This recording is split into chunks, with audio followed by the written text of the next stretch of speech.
Saudações, o meu nome é Elisete Samuel Machiana e eu estou aqui para apresentar alguns exercícios da cadeira de Contabilidade Financeira 2 no curso de Contabilidade e Auditoria. Bom, para esse primeiro trabalho, pede-nos que façamos alguns lançamentos sobre acréscimos e diferimentos. Para iniciar, dizer que a base do acréscimo, que é uma das principais bases que a contabilidade usa, dita que todas as operações que acontecem durante um certo ano devem ser registradas durante aquele ano e não no outro ano, depois de pagas ou não, tendo sido pagas ou não. Então, para este primeiro lançamento do economato, a sobra do papel, nós vamos mandar para a conta acréscimos e diferimentos. Nesta conta, onde nós mandamos todas, onde nós podemos considerar que anulamos as contas da C3 e da classe 6, perdão, assim que é, e da classe 7, que são as contas dos gastos e dos rendimentos. Essas contas devem ser registradas, assim como as outras, durante este período, para que no final do exercício seja possível calcular aquilo que é apurar, não é? Aquele resultado final do exercício, para ver se a empresa no final do exercício obteve lucros ou prejuízos. Então, é por isso que neste primeiro lançamento nós passamos todo o material que tínhamos no economato para contas acréscimos e diferimentos, para que consigamos passar para o ano seguinte e anulamos as C3.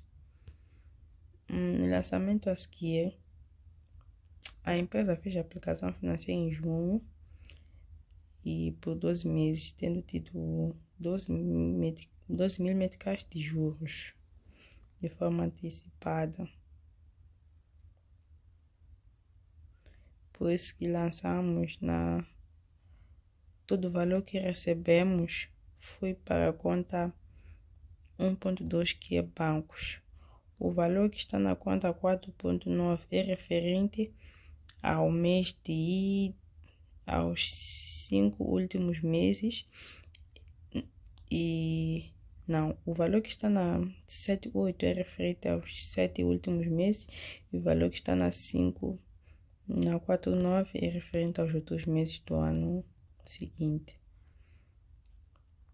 No número 3, dizem que a empresa pagou renda a partir de dezembro, ou seja, pagou a renda referente àquele ano, só será o mês de dezembro. Por essa razão, levamos os 60 mil e dividimos por 6 meses, que é o total de meses que nós estamos a dever a renda, e obtemos o valor mensal. Por isso que colocamos o 10 mil, que é esse valor mensal, na conta C3, que é o pagamento da renda referente a aquele ano. E o restante do valor vai para a conta 4.9, que é de acréscimos, que são gastos que já foram devidos, ou seja, gastos que já foram pagos, mas que serão utilizados no ano a seguir. A seguir, temos que prestamos serviço a uma determinada empresa no mês de dezembro, ou seja, neste ano, só que a mesma ainda não pagou pelos serviços prestados. É por essa razão que creditamos a conta 7.2, reconhecendo que nós já prestamos o serviço, mas infelizmente ainda não nos foi pago. A seguir, temos a empresa ainda não recebeu a fatura de energia mês de dezembro. Estima-se o valor de 13 mil. Foi um valor estimado, não que seja exatamente aquilo. Para efeitos no ano seguinte, depois de feitas as diferenças, será reajustado este valor, pagando assim o gasto do ano deste ano, nesse caso. Assim, temos a nossa empresa ainda não processou e nem pagou salários de dezembro durante o ano de 2022. Então, a empresa tinha que ter processado os salários, ou seja, aqui a empresa processou os salários, mas não chegou de pagar, é por isso que vai para a conta 49, que é a de acréscimos. Esta, já estamos a 31 de dezembro, não conseguiu pagar até 31 de dezembro, que quer dizer que vai pagar no ano seguinte. Só que este gasto é um gasto referente ao ano de 2022 e não ao ano de 2023. Por isso vai para contas de deferimentos, remunerações a pagar. A seguir, dizem-nos que uma certa empresa nos deve valor de renda de novembro e dezembro. O mês de novembro e dezembro é referente ao ano corrente. Só que ainda não nos foi pago, mas nós precisamos reconhecer este valor. Por isso colocamos na conta de acréscimos, enquanto a partida da 7.3, que é dos investimentos realizados. A seguir, a empresa recebeu 50.000, que é referente ao aluguel de espaço, que é para 5 meses. Bom, este exercício se assemelha ao exercício número 6.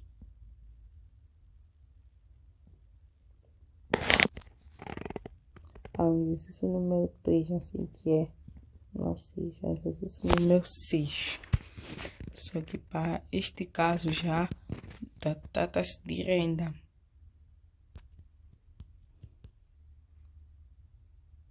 Um sábado, a conta 6.2 consta o valor de 40.000, que é de adiantamento. Este adiantamento deve ser anulado por quê?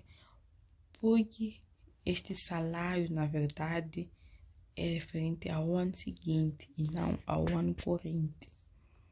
E no saldo da conta 7.1 custavam 200.000, também referente a adiantamento a clientes, que é o mesmo caso que no exercício anterior,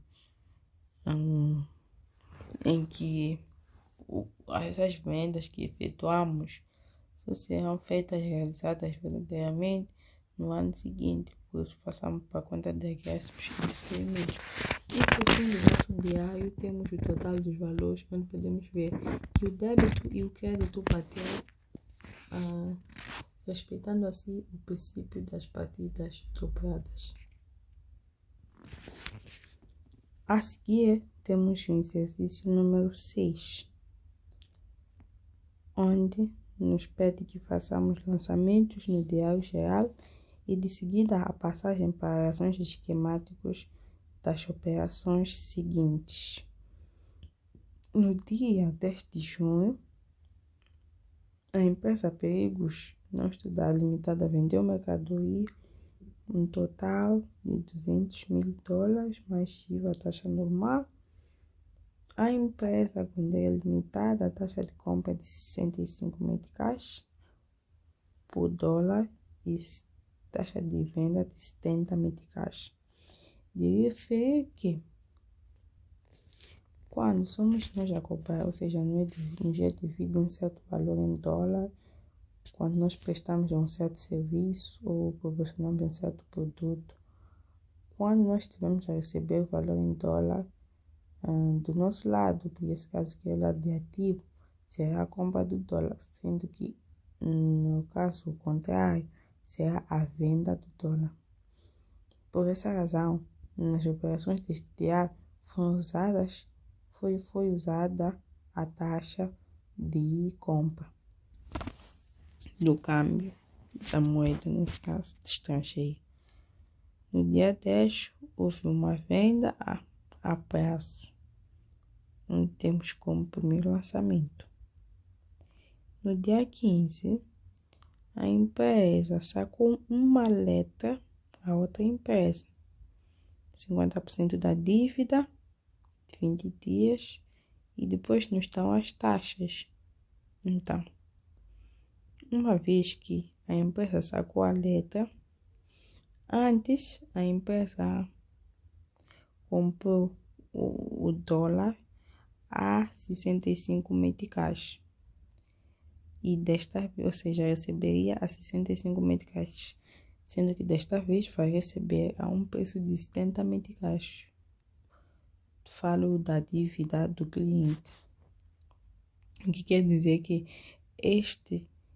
esta empresa obteve um certo lucro. Por quê? Porque antes o cliente lhe cobrava uma taxa de 60 e agora 65 assim que e agora para uma taxa de 70. Então podemos ver que tem uma certa diferença dos 5 meticais. Por essa razão, na conta 411, que está a crédito, que é clientes conta corrente, nós multiplicamos o valor desta dívida pela moeda anterior. E no valor da conta 412, que é de a receber, usamos o câmbio atual, onde obtemos como diferença para os rendimentos e ganhos os 580 mil. A seguir, no lançamento 3, fazemos a sobra do valor, nesse caso, daquele valor, depois de ter retirado a dívida, e atualizamos o câmbio. A seguir, nos diz que foi pago 25% da dívida corrente, a taxa de 55% para a compra. Se observarmos, podemos constatar que há uma certa diferença entre as duas taxas, entre a taxa anterior e a taxa atual. Uma diferença de aproximadamente 15 meticais, o que quer dizer que se agora nos pagam um pouco, temos uma perda. Então, para o lançamento, acreditamos a conta 411 ao preço atual, né? Não ao preço atual, ao preço da taxa anterior. Na conta 12, registramos o valor que a empresa recebeu. E na conta 69, quanto é que a empresa teve de perda. A seguir, o cliente negocia. A seguir, atualizamos o câmbio. Depois, o cliente pagou 30% da dívida da letra. Antes, primeiro tivemos que fazer a reforma da letra e depois proceder com o lançamento do pagamento da dívida, que são 30%. Depois devemos nos testes como é que fica. E voltamos a fazer uma nova letra, que é a letra número 12, que no dia 30 o banco descontou, tirando comissão de 5%, que são esses de 312.620. E por fim, a empresa fechou conta, onde tivemos que atualizar o câmbio. E por fim, o cliente não pagou o banco, o que fez com que o banco voltasse a tirar o valor e cobrasse uma comissão de 20%. E por fim, temos o total, onde podemos constatar que o débito bateu concreto, respeitando assim o princípio das partidas dobradas na contabilidade.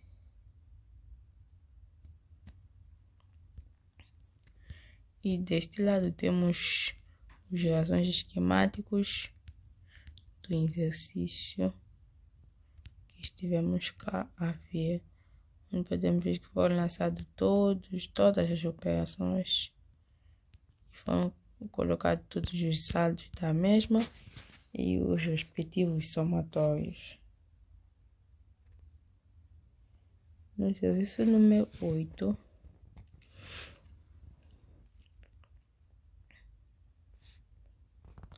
pede-nos que elaboremos a folha de salário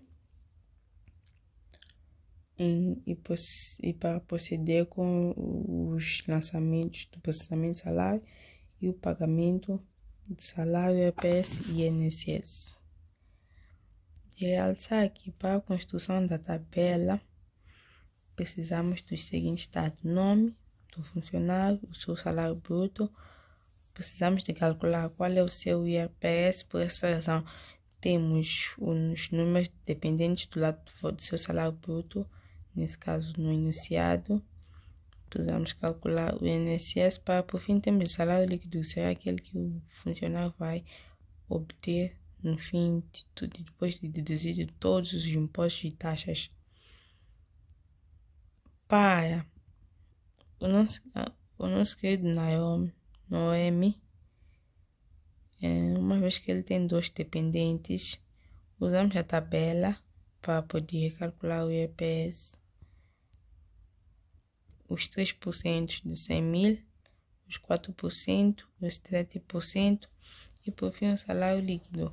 Para o salário líquido basta levar o salário bruto, subtrair o IRPS e os 3%.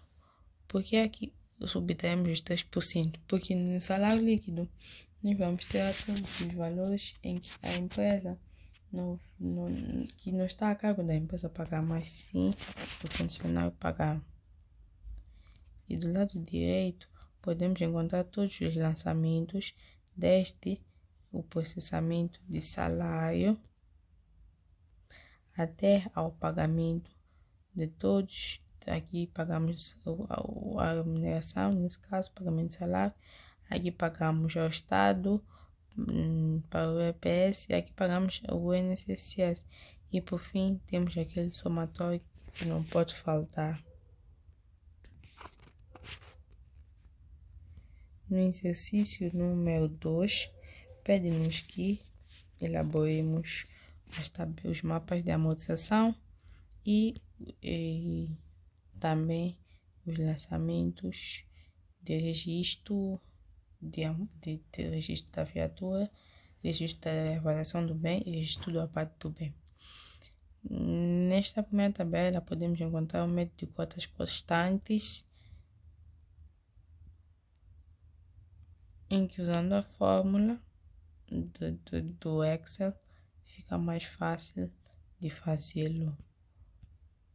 Para calcular a amortização anual, basta só levar o valor da aquisição menos o valor residual, só que para este caso não temos valor residual e o nosso valor da aquisição são de 100 mil, e dividir pela vida útil, que são de 10 anos. Por essa razão tivemos 10 mil, 10 mil, 10 mil. E para o método de custos constantes, as amortizações anuais são todas iguais, o que só vai alterar na amortização acumulada no valor contabilístico. Na amortização acumulada, dependendo do ano, somamos desde o ano 1 até o ano em que pretendemos calcular a amortização acumulada. Somamos todas as amortizações anuais. E aqui temos o método de cotas regressivas, em que primeiro somamos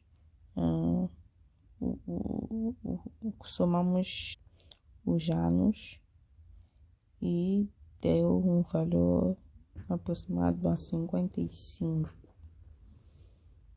onde já o próprio nome já nos diz cotas regressivas. Acabamos alterando a posição, começamos por baixo até em cima,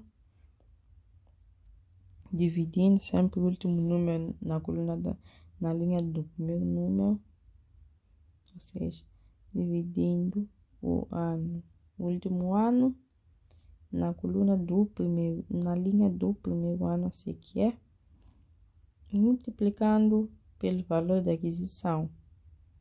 Caso tenha valor de avaliação, é só fazer valor de aquisição menos o valor de avaliação, multiplicar por esse valor. E para a amortização acumulada é o mesmo que acontece nas cotas constantes, e o valor contabilístico idem. E do lado direito achamos os lançamentos que nos foram pedidos. Neste primeiro lançamento fizemos a aquisição da viatura.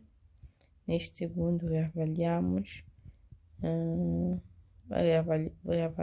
o valor da aquisição por 10%, como foi nos dado no coeficiente, e de seguida também a amortização. Reavaliamos a amortização e abatemos a viatura. Primeiro abatemos com menos-valia e de seguida abatemos com mais-valias. Primeiro abatemos para poder deitar fora, depois abatemos, ou seja, do lançamento 4 ao 5, e depois abatemos para vender a menos-valia no valor de 5.000 meticais, sendo que o valor contabilístico era de 20.000, ou seja, há uma diferença de 15.000 que nós perdemos.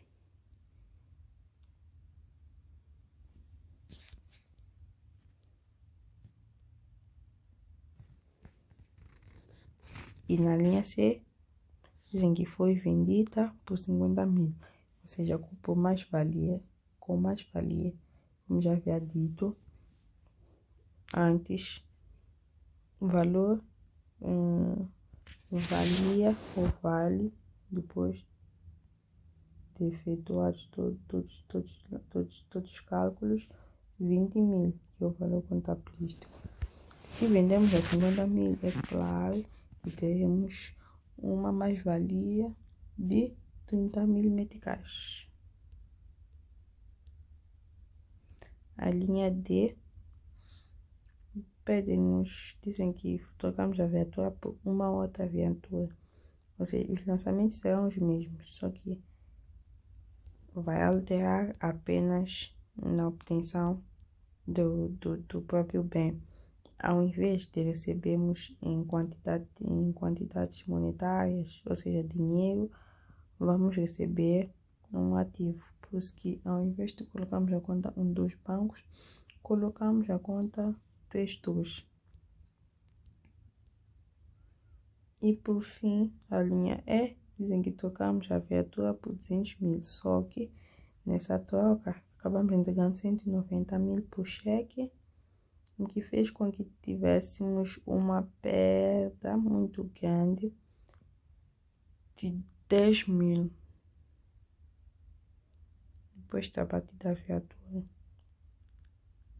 E por fim, totalizamos o nosso débito e o nosso crédito. Não fugindo muito do exercício número 6, o exercício número 8.3 vai nos pedir o mesmo que o exercício número 6, só que acaba alterando os valores, né? E podemos ver que o primeiro lançamento é referente a essa venda, né, de mercadorias massivas. E de seguida foi pago 40% da dívida, já com a taxa de câmbio mais elevada em relação ao preço que nós tivemos no dia da compra, o que fez com que a empresa ganhasse mais, e atualizou o câmbio aos 600.000 meticais. No dia 20 pagou-se 50.000, só que desta vez o câmbio baixou, o que fez com que a empresa tivesse uma perda significativa de 100.000 meticais. E por fim, fez-se a atualização cambial, onde constatou-se que o dólar pela compra são de 80.000, diferente da última operação, que foram 56. Há aí uma diferença de 30 meticais, em que quem saiu a ganhar foi a empresa B, por conta dos rendimentos. E por fim, o somatório dos dois lados, onde podemos ver que bateu. E por fim, temos a folha de salário da empresa Juma, desta vez, que tem um número mais reduzido de funcionários.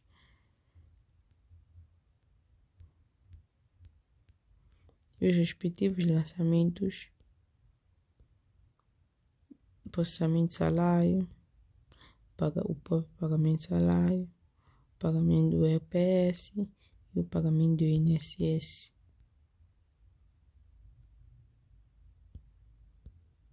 E desta forma dou por encerrada a minha apresentação. Muito obrigada pela atenção dispensada.